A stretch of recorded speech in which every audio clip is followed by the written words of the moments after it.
Bienvenue dans cette vidéo de témoignage de deux alumni de TBS Éducation, en l'occurrence Clarisse et Alexis. Donc merci à vous deux de vous être rendus sur ce campus parisien de TBS Éducation. Merci à toi. Clarisse, tu diriges actuellement une agence de communication pour des marques et des personnalités. Tu vas avoir l'occasion de nous en parler. Et toi, Alexis, tu as créé ta propre entreprise dans la VR, donc la réalité virtuelle. C'est bien ça. Je vais vous donner la parole. Est-ce que vous pouvez dans un premier temps vous présenter, à savoir ce que vous faites actuellement et développer un peu plus le cadre de votre business? On commence par Clarisse. Clarisse Castan, j'ai grandi dans le sud de la France et j'étais à TBS sur le campus de Toulouse il y a exactement 10 ans. Je suis entrée à Bachelor et j'ai l'honneur d'avoir été la marraine de TBS l'an dernier.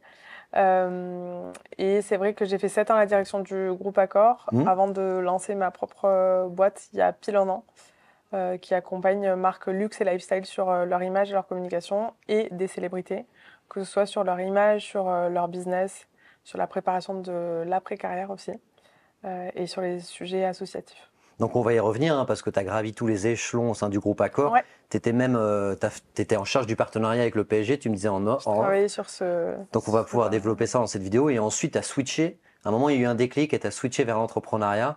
Sans teaser, du coup, on va en parler d'ici quelques minutes. Avec plaisir. Toi, Alexis, est-ce que tu peux nous expliquer ce qu'est la réalité virtuelle et un peu concrètement ce que tu fais dans le cadre de ton entreprise? Concrètement, on fait des visites virtuelles. Donc on numérise des bâtiments, n'importe quel type de bâtiment. Ça peut être des musées, des hôtels, quoi que ce soit.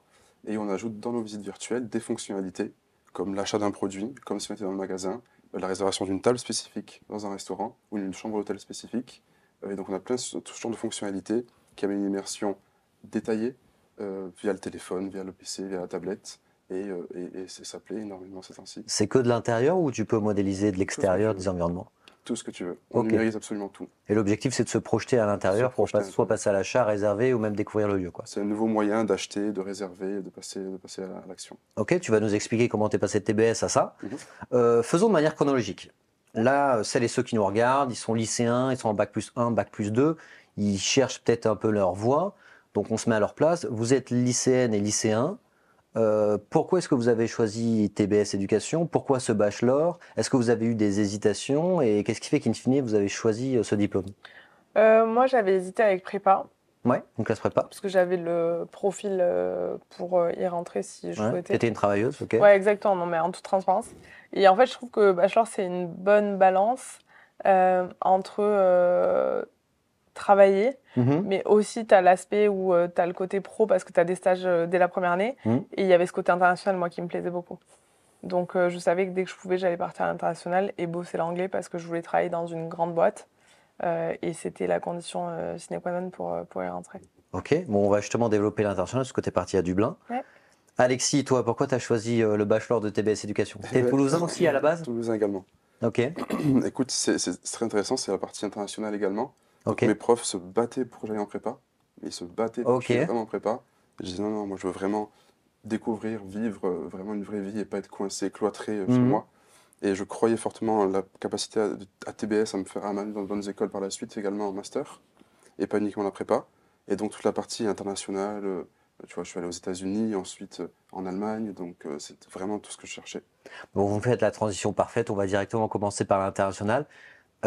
Au cours de ces 3 années de bachelor de TBS Éducation, quand est-ce que tu es partie à l'international, Clarisse? Où et surtout, c'était comment? Je suis partie en 2e année à la Dublin Business School. Cadre d'études canon dans le sens pédagogique, c'était hyper intéressant. Après, moi, j'ai détesté la ville. Ouais. J'ai très mal vécu la pluie jusqu'à mes... Ah, t'as eu du mal avec les conditions météorologiques, ok. Je bois pas d'alcool, les délires bière, whisky, c'était pas trop pour moi. Donc j'ai vécu une année difficile. Mais t'es parti 1 an déjà, pas un semestre, une année. Ouais, une année. La totale, quoi. Je partais une année. Donc c'était psychologiquement difficile parce que je n'aimais pas la ville, j'aimais pas l'endroit. Ça matchait pas, mais tant mieux. Enfin, voilà. Ça permet de savoir ce que t'aimes et ce que t'aimes pas. Exactement, et puis ça m'a aussi énormément appris. Pédagogiquement parlant, c'était top. Et c'est surtout l'objectif principal, c'était de bosser l'anglais. Ouais. Et ça a marché. Et dès que je suis rentrée, j'ai commencé l'English Track, tu vois, sur toutes mes années qui ont suivi. Ça t'a permis de switcher avec, t'avais 100% des cours en anglais en B3 du coup. Complètement. Okay. Complètement. Est-ce que tu avais plein d'étudiants venant du monde entier? Parce que l'Irlande, c'est quand même une base très cosmopolite. Oui, il y avait beaucoup d'internationaux. Et moi, j'étais en colocation avec des internationaux. Donc, tu tu rencontres des cultures différentes. Ouais. Et c'est quelque chose qui m'a toujours intéressée, passionnée, et après que j'ai retrouvé aussi dans le cadre du travail et qui est hyper important pour moi. Mais du coup, tu n'avais plus aucune barrière psychologique vis-à-vie de la maîtrise de l'anglais. Ensuite, c'était fluide quand tu es rentré pour toi. Enfin, je veux dire, la confiance en soi vis-à-vis de la maîtrise de la langue était impeccable à ton retour.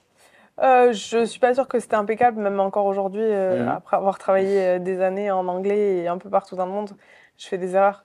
Mais c'est juste que l'idée, c'est de communiquer et d'avancer et de se dire que c'est un mandatory dans le monde d'aujourd'hui de savoir parler plusieurs langues. Ok. Alexis, toi, t'es parti où?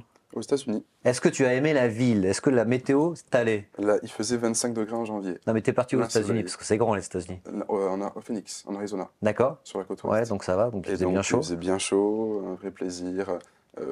Vie américaine, donc l'université où j'étais, c'était l'université typique américaine qui est connue pour la fête, les frat parties, etc. Ok. L'expérience Donc c'était pure. American Pie ou Projet X, quoi. Voilà, selon c'était le- incroyable, Ok. comme dans un film. Je me suis régalé. Donc là, une vraie expérience où j'ai appris l'anglais réellement pour la première fois de ma vie. Je Ouais. n'étais jamais vraiment sorti de la France. Quand même, quand j'avais postulé à TBS, ils me disaient, mais ton niveau d'anglais nous fait peur. Ouais. Donc je suis arrivé aux États-Unis. Et c'est là où j'ai vraiment appris l'anglais, appris à rencontrer des nouvelles personnes, de nouvelles cultures, à m'émanciper. Et la troisième année ensuite, je suis parti directement. Donc j'ai tellement aimé que je suis parti en double diplôme en Allemagne, D'accord. à Berlin, juste à côté de Berlin. Et là, incroyable. Cours en anglais quand même. Tout est en anglais. Ok. Aux États-Unis, en Allemagne, je parle un mot d'allemand, toujours pas. Et c'est toi qui as choisi ces destinations ou c'était un peu Les par défaut en États-Unis- fonction de ton niveau d'anglais? les États-Unis, c'était mon premier choix. D'accord. Et l'Allemagne aussi, c'était mon premier choix. Et alors Berlin? Berlin, très sympa. T'as préféré l'Arizona ou Berlin, même si c'est un délire totalement différent, ça n'a rien à voir, mais Trop différent pour comparer. Mais, et aussi, c'était un échange qui est un peu moins académique. Ouais. Et un double diplôme qui est beaucoup plus académique et intensif. Donc, c'est deux expériences différentes, deux ambitions différentes. C'est très intéressant. Et concernant l'aspect académique, Clarisse nous disait qu'elle avait adoré cette partie-là à Dublin. Toi, c'était comment parce que je suppose que c'est deux systèmes différents, le système américain et le système européen ou allemand. Le système américain est le niveau américain est très faible à mes yeux, Ouais. comparé au système français. Donc c'était très chill, des cours hyper intéressants, beaucoup plus pratiques, donc c'était très intéressant, mais pour avoir un 20 sur 20, c'était très simple. Ok. Alors qu'en Allemagne, il fallait vraiment travailler d'arrache-pied pour arriver à certaines notes, de bonnes notes. Et t'as réussi à bosser en étant en Berlin ou Eh ben écoute, j'ai fait t'étais au bargain, au Kit Kat Club, etc. J'ai fait le bargain au Kit Kat Club, Ouais, d'accord. mais également j'ai fait un genre de promo à Berlin au final. Donc Ok. Parfait. On va faire la parenthèse de l'international. Parlons un peu du pro, parce que tout à l'heure, vous disiez que vous avez fait des stages et des expériences professionnelles. Clarisse, dans le cadre du bachelor, et ensuite on parlera de ta carrière, est-ce que tu avais fait des stages ou même de l'alternance, ou qu'ensuite tu as continué Ouais. au PGE? Ouais.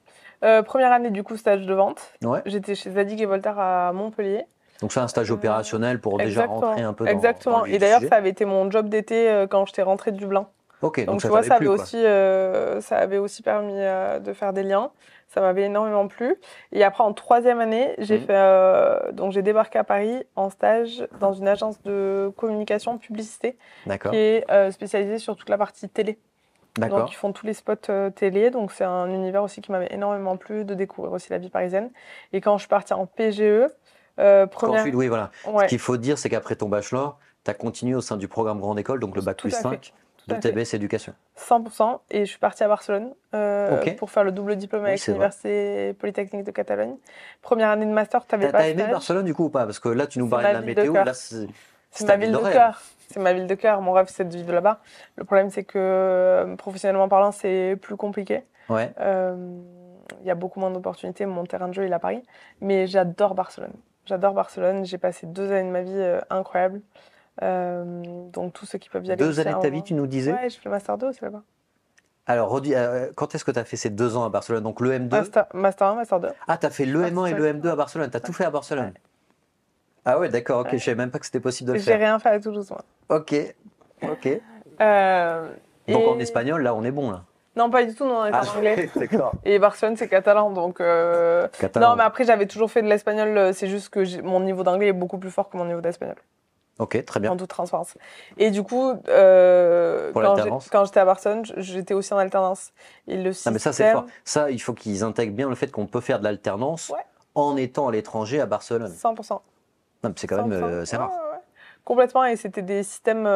En fait, l'alternance, pour moi, c'était sur des mois où c'était 3 semaines, 1 semaine, quelque chose comme ça, donc c'était assez bien organisé. Donc tu retournais à Toulouse pour une semaine de cours? Ouais, moi je viens de l'Aveyron, donc j'étais en Aveyron même en Je viens de l'Aveyron, je connais très bien l'Aveyron. Voilà. Non, mais je connais Rodez, je sais pas exactement de Rouergue, Saint-Patrick, tout ça, je connais très bien. Voilà, je viens de là-bas. Ok. Et donc je faisais mon alternance là-bas parce que j'avais galéré à trouver une alternance. Ok.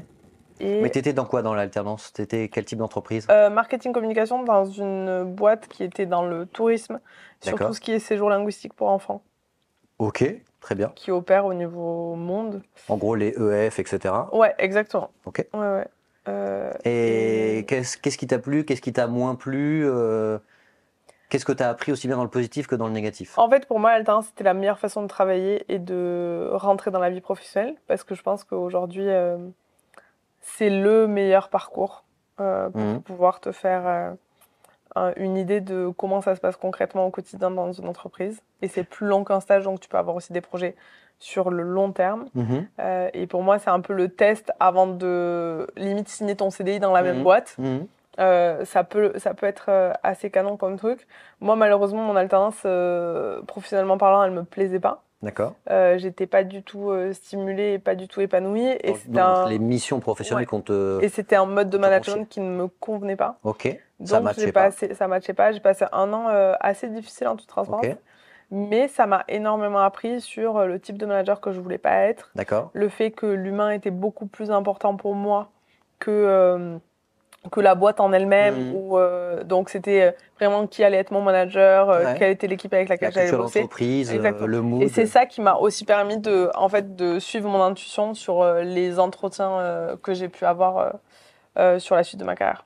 Mais ça, c'est important. C'est-à-dire, les jeunes qui nous regardent ne s'en rendent pas compte, mais ce qui fait qu'on kiffe son travail, c'est souvent les collègues qu'il y a autour, l'ambiance de travail, et comment c'est géré, comment c'est managé, plus que le secteur professionnel en tant que tel. Ouais, et si je peux compléter là-dessus, c'est aussi pas grave d'avoir des expériences qui se passent mal. Je pense que c'est un énorme apprentissage et que ça nous aide aussi pour la suite. Ouais, il vaut mieux que ce soit durant ses études, qu'on se rende compte à 35 ans et qu'on se dise qu'on a un peu raté son choix d'orientation. Donc, tu étais quand même très communication, marketing, enfin, tu prenais le chemin ensuite. Oui, j'ai toujours été passionnée de luxe, j'avais pris ces spécialités-là à l'école, donc pas de surprise. Alexis, toi, tes expériences pro, t'as fait quoi? Dès que je suis arrivé à TBS... Ton stage là en B1, là, t'étais chez Zadig & Voltaire, toi, ou pas? Du tout, mais... flash de lumière, j'ai lancé ma boîte. Je me suis dit, il faut que je fasse un truc, je peux pas rester à rien faire.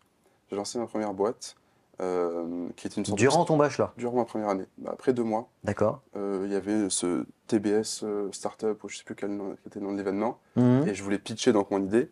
Et je me souviens, ma coordinatrice qui m'accompagnait en entrepreneuriat me disait, c'est un peu tôt, etc. Je dis, non, je m'en fiche, je fonce. Ah ouais, tu testes. C'était un fiasco. Mais j'ai testé. Mais c'était quoi le concept? C'était plein d'entreprises pitch, plein de projets de start-up de TBS, Bachelor et Master. Et après, tu peux gagner un prix sur le meilleur pitch. Et toi, tu avais vendu quoi? Du coup, cette application, une application qui permet aux étudiants, pour 2 ou 10 euros par mois, sur la subscription, d'obtenir des réductions chez Tonton, Alibar. J'étais sûr que tu allais me parler de chez Tonton. J'étais sûr. Écoute, non, mais ce qu'il faut dire, c'est que c'est une institution à Toulouse, que c'est un bar extrêmement connu, quoi. Ok. Et ils bénéficiaient de réductions en échange d'un abonnement. C'est ça, en gros l'idée. Donc ils avaient plein de réductions. Et donc c'est ma première expérience. Mais ensuite, tu l'as lancé quand même l'appli ou t'as fait qu'un pitch avec un PPT? C'est vrai que j'ai lancé. Ok, d'accord. Parce que je me suis associé avec quelqu'un hors de TBS qui avait l'Overpass, une entreprise qui était déjà établie. D'accord. Qui lui faisait la même idée avec des cartes. Donc on a fait l'appli ensemble. Ok. Voilà, au final, nos chemins se sont séparés. D'accord. Je suis parti aussi à l'étranger, aux États-Unis, où j'ai lancé une autre boîte, une sorte de boîte de marketing communication. D'accord. C'était hyper intéressant avec des gars du Pérou, d'Arabie Saoudite et tout, les mecs internationaux. Donc l'expérience. Tu t'es pas mis de challenge ni trop de barrières. Ouais, c'était juste vraiment. Tu fais une entreprise avec des gars aux trois coins du monde, quoi. C'était juste un pur kiff. Et en 3e année, surtout, du coup, j'ai fait aucun stage, donc, si tu comprends. Enfin, je fais mes stages dans les entreprises. D'accord, tu as fait que de la création d'entreprise. Que de la création de boîte. Et ils l'ont validé en expérience professionnelle. C'est ça, en gros. D'accord. Ils accompagnent très bien au niveau de la start-up, de l'entrepreneuriat. Tu as des personnes qui sont là pour t'accompagner, pour t'aider sur le business plan, business model, tu as l'incubateur aussi dans lequel j'ai été, à TBS. Ok. Avec un fort Est-ce que tu peux accompagnement. nous dire ce qu'est un incubateur pour celles et ceux qui nous regardent, ils savent peut-être pas ce que c'est? Évidemment, un incubateur, c'est précisément un lieu où Mhm. plein de jeunes étudiants ont des startups et ont été acceptés dans ce coworking, en gros. Donc on a des bureaux, on a c'est des professeurs, des coachs qui viennent Mhm. toutes les semaines nous accompagner, nous aider, nous dire ce qu'ils en pensent, qu'est-ce qu'on devrait faire, sur quoi est-ce qu'on devrait se positionner, le pricing et tout ce qui va avec. Ok. Donc ça permet, quand tu n'as pas d'expérience et tu es encore étudiant, ça t'aide vraiment à lancer ta boîte, à te booster, à tenir aussi, à être rigoureux, etc. Justement, tu me fais la transition vers les professeurs, les coachs, c'est-à-dire l'aspect académique que vous avez eu au sein du bachelor et même toi, Clarisse, au sein du PGE. Comment étaient les professeurs? Est-ce que vous avez une relation proche avec justement l'administration, l'aspect académique? Est-ce que vous pouvez échanger avec eux? Et est-ce qu'il y a un cours qui vous a marqué en particulier, ou un intervenant ou une conférence? Je pense que toute l'équipe pédagogique était quand même hyper accessible et hyper dispo Ouais, quand on avait besoin. Moi, mes cours préférés, évidemment, c'était sur la partie marketing. ouais, logique. Et je sais il elle est toujours prof ici, mais Karine Villeneuve, on avait des cas pratiques canons avec elle. Je me souviens, on avait créé un nouveau Kinder. Et ça, c'est Très important, ces cool. Non, business mais c'est cases vrai, qui sont hein. vraiment des cas Ouais, pratiques, c'est de pas que de rentrer la dans le concret. théorie et des cours d'amphithéâtre, entre guillemets, du blabla, mais de la grande théorie Ouais. voilà, généraliste. Au moins, il y a des cas concrets sur lesquels tu bosses. Donc, tu as créé un 100%. nouveau Kinder. Ouais, il était canon. On avait Mais vous fait. l'avez vraiment fait, quoi, en Ouais, on vrai. l'a vraiment fait. On l'a Ok. jamais lancé du coup parce Ouais. qu'on fait pas partie de chez Kinder, mais ouais, non, c'était trop bien. Mais C'était du trop coup, tu bien et as on dû avait un étudier le super marché, groupe. tu as dû étudier le produit, la cible. Pour... 100%. Ouais, d'étudier tout ce qui est autour et est-ce que ça a vraiment un potentiel et t'apprends aussi comment ça fonctionne Ok, concrètement. ok. Toi, Alexis, il y a des cours qui t'ont marqué ou des intervenants où tu t'es dit ça, c'était quand même vraiment cool ce cours, que ce soit dans le cadre de tes échanges ou même à TBS, quoi. Dans le cadre des échanges, oui, parce qu'il y a des cours entrepreneuriat.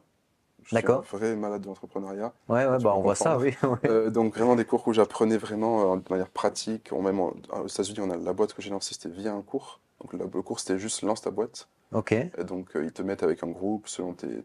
personnalité, D'où le etc. Pérou et l'Arabie Saoudite pour Voilà. tes associés. Donc Ok, très intéressant. Mais moi, ce que j'ai plutôt apprécié, c'est la proximité avec les intervenants. Donc ok, moi, j'ai essayé de créer des liens avec des intervenants que je vois encore et qui on va boire un café, etc. euh, qui m'ont fait des lettres de recommandations pour les masters sympa. et tout. Enfin vraiment, c'est la proximité. Ils sont très ouverts à la discussion, ils sont passionnés, ils sont très heureux d'écouter nos histoires, où est-ce qu'on en est aujourd'hui, etc. Bah oui, parce que vous êtes revenu. Clarisse, t'étais marraine de la promo l'année dernière. Toi, Alexis, tu l'es cette année. Donc vous revenez quand même pour faire un retour d'expérience et conseiller les candidats, déjà dans le cadre de cette vidéo. Et ensuite, au quotidien, à travers différents échanges. Je suppose que le speech peut-être d'ouverture ou de fin de saison pour les bachelors, ça sera vous. Je pense que c'est important en vrai Ouais. de garder ce lien et de se rappeler aussi d'où on vient, où on était il y a quelques années. Mhm. Pour moi, c'est pas hyper évident quand t'es plus jeune, quand t'es au lycée, que tout le monde te demande qu'est-ce que tu veux faire.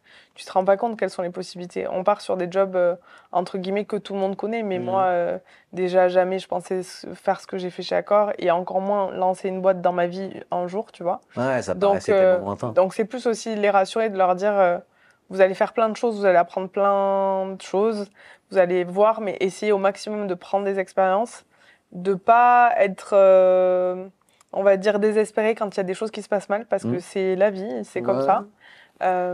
Et d'y croire et de se dire j'ai envie de découvrir plein de choses et c'est pas que les jobs que vous avez entendus depuis que vous êtes gamin qui sont possibles, il y a plein d'autres choses qui sont possibles et que vous allez découvrir. Et on est dans un monde aujourd'hui où on change de job énormément. C'est très rare qu'on reste 30 ans dans la même boîte. C'est clair. Voilà. Vous me faites la transition vers l'après-bachelor. Donc toi, Clarisse, tu as fait le choix du PGE à TBS Éducation. Alexis, tu peux nous dire ce que tu as fait après le bachelor de TBS Éducation? J'ai fait un triple master, Oui, donc à la Bocconi à Milan, oui, à la City University of London, donc à Londres, oui. et à Yale à New York aux États-Unis. D'accord. Donc un an dans chaque école. Donc tu as fait 3 ans pour faire ton C'est master. ça. Pourquoi tu avais fait ce choix-là du triple master? L'international, l'aspect international. Ouais, 3 diplômes, déjà, ok. donc c'est assez sympa, en 3 ans. Les 2 points, c'était international et la partie aussi prestigieuse des universités. Ok. qui est- Vous êtes diplômé de votre bac+5. Donc là, vous intégrez le marché du travail. Toi, Clarisse, tu commences chez Accor. Alors, est-ce que pareil pour les jeunes qui nous regardent, est-ce que tu peux définir ce qu'est le groupe Accor et ce que tu faisais au sein de ce groupe. Accor, c'est un groupe hôtelier, d'hospitalité, parce qu'ils font aussi d'autres choses, notamment des expériences. Ils ont toute la partie aussi restauration. C'est plus de 5300 hôtels, 110 pays, 240 000 employés. Quand je rentre dans le groupe, je rentre par la petite porte. J'avais envoyé, je pense avant de rentrer chez Accor, j'ai envoyé 150 CV. Ouais. Je rentre junior. Oui. Je m'occupe de la coordination des campagnes digitales. D'accord. Et puis très vite, je prends des projets transverses pour le groupe. Je me fais repérer par la direction. C'est là où je suis, on va dire, propulsée au job de directrice de cabinet. Là, j'apprends énormément. Tu peux nous dire en quoi consiste le rôle de directrice de cabinet? Le rôle de directrice de cabinet, en fait, c'est le succès de votre boss. Donc, vous travaillez sur Okay. tous les sujets sur lesquels lui, il est impliqué, avec son comité de direction, avec ses équipes. Ça peut être la présentation, la préparation de présentation qu'il va effectuer, faire le lien avec tout son comité exécutif, préparer des conférences, des interventions dans la presse, etc. Et des projets qui sont plus stratégiques. Donc on en a eu quelques-uns. Donc ça, j'ai énormément appris. D'accord. Donc J'ai tu progresses beaucoup au sein de la voyagé aussi. communication et du marketing, directrice de cabinet. Ouais. T'as voyagé où? T'as fait quel pays Oula, avec Accor? alors là, si on part, j'ai fait Australie, Brésil, beaucoup l'Asie aussi, Ouais. États-Unis, Europe. J'ai beaucoup voyagé. Partout où Accor est implanté. Ouais, j'ai beaucoup voyagé. Tu nous parlais aussi du partenariat avec le PSG. Ouais. Sans divulguer des infos secrètes, mais quel était le contexte, quels étaient les enjeux, quelle a été ta part de travail là-dedans? En fait, quand je suis directrice de cabinet, on travaille sur... avant, il y avait accorhotel.com et le club Accor Hotel, qui était donc le programme de fidélité du groupe Accor. D'accord. Et on a rassemblé les deux sous un seul et même nom, qui est All Accor Live Limitless, et qui est donc la marque commerciale du groupe Accor.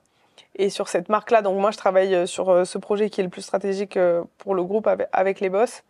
Et on se dit, il faut absolument travailler aussi sur une partie expérientielle, sur les 3 passions de nos clients, qui sont la musique, le sport et la food. Et sur le sport, effectivement, on travaille sur un deal en tant que partenaire principal du Paris Saint-Germain. Donc pendant quelques années, vous avez dû voir All Accor Live Limitless sur le maillot des joueurs du Paris Saint-Germain. Et donc, effectivement, quand on travaille sur un deal comme ça, c'est comment on va donner de la visibilité au groupe, comment on va donner de la visibilité à cette nouvelle marque, comment on va aussi offrir à nos clients des expériences qui sont uniques et exclusives.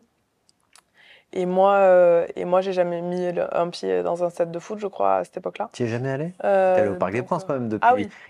Je suppose que les loges, tu les as testées depuis. J'ai fait 4 ans, de PSG, 4 ans de tous les matchs. Ok. Et 4 ans où 4 ans de la déception, veille... du coup. Pas du tout, mais, non, mais je parle par rapport à l'élimination de PSG en j'ai énormément appris, je ne me prononcerai pas sur ce sujet, mais j'ai énormément appris et je me souviens encore la veille de la conférence de presse pour annoncer ce partenariat entre notre président et le président du Paris Saint-Germain. J'avais appris par cœur le nom des joueurs. Ok. Parce que je pense aussi que ce recul et ce côté non-fan, etc., m'a aussi énormément aidé, parce que très vite, j'ai été aussi le lien entre les joueurs et le groupe. D'accord. Donc, ouais. Est-ce que ça explique aussi le fait que Bercy soit devenu... Accor Arena. Ouais, exactement. Ouais. Ok. C'est là, tu as travaillé sur ce deal aussi? Donc, si tu veux, il avait été fait avant le lancement de la marque All, D'accord. mais on l'a renforcé. Okay. Et effectivement, on a travaillé là-dessus. Sur la partie sport, il y a aussi Roland Garros. Il y a des. Donc c'est important de dire que c'est pas que des hôtels, c'est du sponsorship et de l'expérientiel. Ouais. C'est de se dire, en fait, l'objectif du groupe Accor, c'est de se dire, on a un réseau puissant d'hôtels, mais on a aussi des restaurants comme Paris Society à Paris, il y a Gigi, Girafe, etc. Et on a aussi notre client, quand il vient à l'hôtel, il faut aussi qu'il puisse aller au restaurant, mais il faut aussi qu'il puisse organiser son mariage avec Potel et Chapeau s'il le souhaite, qu'il aille avec nous à un concert, qu'il aille avec nous à un match de tennis ou un match de foot, qu'il reste dans cet écosystème Accor. Donc c'était ça vraiment la volonté du lancement de All. Donc ça t'a permis de constituer un réseau, une expertise, etc. Et au bout de 7 ans, est-ce que tu peux nous dire qu'est-ce qui fait que tu as switché et que tu es passé dans l'entrepreneuriat? En fait, après la partie directrice de cabinet, le président me donne la communication digitale, donc le département communication digitale. Où là, vraiment, tu gères combien de personnes d'ailleurs? Est-ce que sur l'aspect management À Paris, on est une quinzaine et dans le monde, on est beaucoup plus. Le chiffre exact, je ne l'ai pas, mais tu vois, ouais, et je crée le département from scratch. D'accord. C'est-à-dire que je fais de l'intrapreneuriat sans m'en rendre compte. Donc, tu crées une structure au sein d'une structure, ouais, la définition de l'intrapreneuriat. Exactement. Okay. Et j'apprends aussi énormément. Je constitue une super équipe autour de moi et ça a été ça le plus dur pour moi quand je suis partie de chez Accor, c'était de quitter vraiment mon équipe. C'était quel type de manager du coup? Je pense que je suis la même manager que je le suis là aujourd'hui dans ma boîte. Pour moi, il n'y a pas de niveau hiérarchique. D'accord. Tout le monde peut avoir des bonnes idées. Et le savoir-être est beaucoup plus important pour moi que le savoir-faire. Sincèrement, surtout dans les métiers dans lesquels moi j'évolue en tout cas. Ok, donc tu es directrice de cabinet.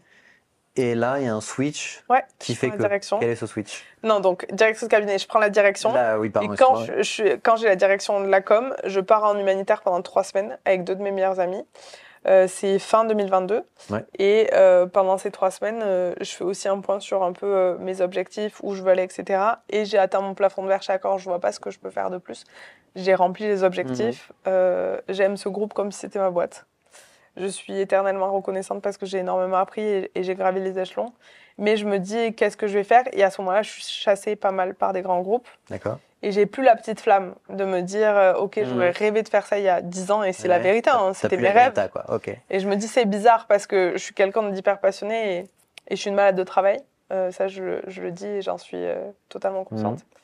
Okay. Et ça faisait plusieurs fois qu'il y avait des marques qui me tournaient autour, qu'il y avait des personnalités avec qui je travaillais, qui me disaient, Clarisse, on aimerait bien que tu gères notre image, etc. Et puis, je pars avec 2 de mes meilleurs amis qui me poussent aussi beaucoup, qui me disent, Clarisse, tu passes 98% de ton temps à travailler, pourquoi tu le fais pas pour toi? Donc ça cogite. Et moi, je suis très, une fois que j'ai décidé dans ma tête, après, il n'y a plus de retour en arrière. Fin de 3 semaines, je rentre et j'annonce à ma famille que tout ce que j'ai fait pour en arriver là et tous les sacrifices que j'ai fait pour ce côté sécurité où j'ai mon salaire qui tombe à la fin du mois, ma petite équipe, tout ce que j'ai réussi à créer, on va dire, que je veux tout quitter pour monter ma boîte, sachant que personne n'est entrepreneur dans la famille.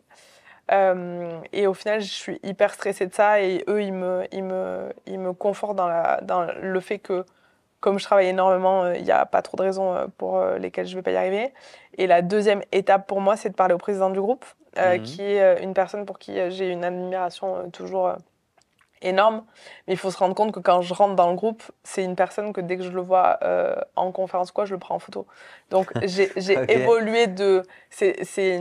limite, j'étais une fan de lui, à travailler avec lui et à lui dire, en fait... il t'inspirait. C'était un peu, j'allais dire à mon père que je quittais la maison. Donc j'étais hyper stressée en me disant, est-ce qu'il va mal le prendre?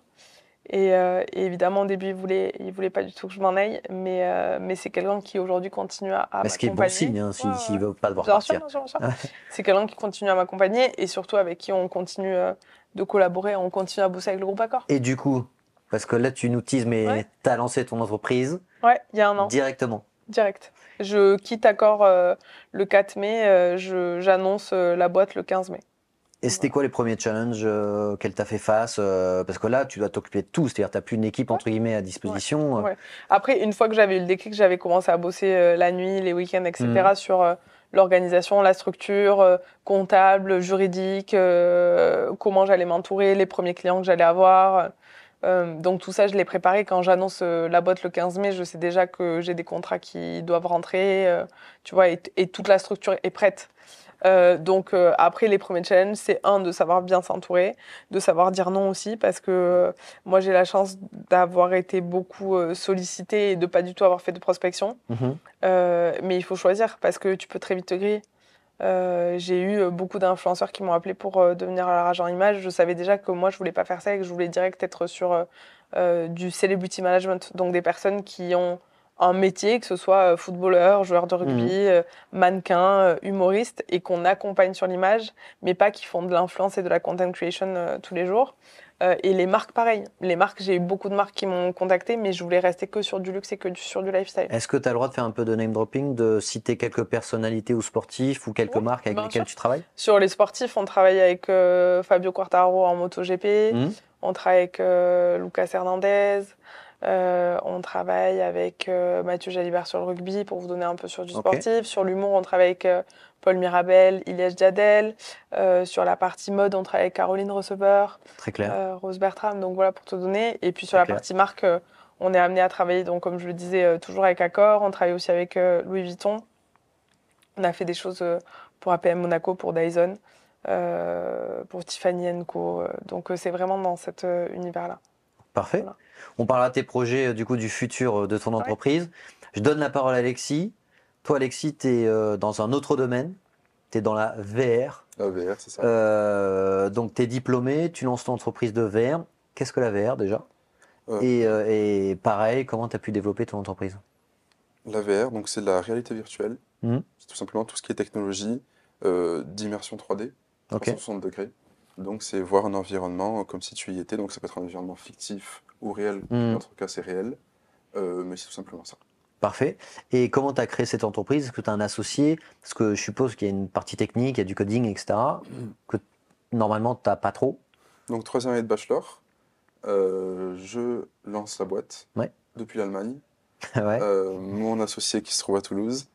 Et au début, c'est une boîte de service. C'est juste de la visite virtuelle de service, donc pas besoin de côté technique. Donc uniquement, on achète une caméra et on va faire des numérisations par-ci par-là. D'accord. On se développe rapidement. On prend nos premiers bureaux après quelques mois, on embauche nos premiers salariés. On travaille avec Carrefour et le PSG par ailleurs. Donc ça monte, avec des influenceurs, Rachel Emilien, Vodka, etc. De fil en aiguille, on se dit, bon, on va développer notre propre technologie. Donc je m'associe avec un 3e associé qui a la partie coding, technique, etc. Très important de bien choisir ses associés, parce que par la suite, d'ailleurs, TBS m'avait appris à... J'ai échoué beaucoup de fois avec mes anciennes expériences entrepreneuriales à cause des associés que j'avais choisis. D'accord. Et du coup, depuis, j'ai bien appris à choisir les bons associés. Mais du coup, comment est-ce qu'on choisit un bon associé? Il n'y a pas de bonne réponse, ça dépend de chacun. Alors, quel était le bon match avec toi alors? C'est déjà le savoir-être. D'accord. Déjà, premièrement, c'est prendre le temps d'échanger avec la personne, ne pas juste dire « Ah, on a la même idée, on a l'air de bien s'entendre, on le fait ». Prendre le temps, ou du moins commencer à préparer le projet ensemble et voir comment ça se passe. Et après, au fil du temps, tu vois si vraiment il y a un match ou pas. S'il y a les mêmes ambitions, visions, le même savoir-être. Majoritairement, c'est le savoir-être. Très bien. Et donc, on gravit les échelons, on lance donc quelques petites entreprises par-ci par-là, une agence de com également, et du coup notre entreprise avec laquelle on a levé un certain montant, on a fait une levée de fonds qui développe un logiciel de visite virtuelle. Donc juste une levée de fonds pour définir par rapport aux jeunes qui nous regardent, c'est des investisseurs qui investissent de l'argent au sein de ton entreprise pour qu'elle se développe encore plus vite. Ça peut être un fonds d'investissement ou bien un entrepreneur à succès ou ce genre de personnes. À quoi ça te sert cette levée de fonds, donc cet argent frais qui arrive sur les comptes de l'entreprise? Nous, c'est 2 choses, c'est recrutement et marketing. D'accord. Premièrement, recrutement pour la partie service, on a besoin de salariés, etc. Et aussi marketing pour marketer notre produit, parce qu'on se développe à l'international. Donc la partie marketing était hyper importante pour nous. Et donc cette première levée de fonds déjà, vient, donc avant le recrutement, vient un recrutement technique. Donc on recrute des développeurs qui développent la solution. Et par la suite, donc la solution se développe, ça se passe bien. Et on fait une seconde levée de fonds avec EasyJet, enfin son fondateur. Et donc EasyJet, par le biais d'EasyJet, pour développer un réseau de franchisés. Donc comme ce qu'on voit avec McDo, donc des franchisés, c'est-à-dire c'est des personnes qui vont lancer leur entreprise, utiliser notre marque, savoir-faire et technologie. Et donc dans la zone où ils se trouvent, par exemple, on va dire, disons Bordeaux, ou Marseille, ils vont numériser des établissements et utiliser notre technologie. Ouais, parce qu'il faut à chaque fois des représentants locaux quand même pour numériser sur place. La difficulté du business à la base, c'est que tu ne peux pas vraiment scale, donc je ne saurais pas le dire en français, mais scale. Faire des économies d'échelle avec un développement, mais ça, ils verront les aspects un peu techniques de l'entrepreneuriat au sein du bachelor.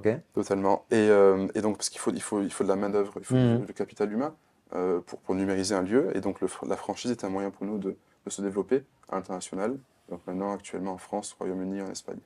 Ok, quels sont, là, si on parle de l'avenir, si on fait une transition pour les prochaines années, toi, du coup, c'est l'international avec d'autres services, C'est ça. C'est l'international d'autres services, c'est de développer notre logiciel en SaaS, Software as a Service. Donc c'est-à-dire, c'est tout ce qu'on voit, un Canva, c'est-à-dire c'est un logiciel en ligne que tu vas payer avec un abonnement tous les mois pour l'utiliser. C'est la même idée.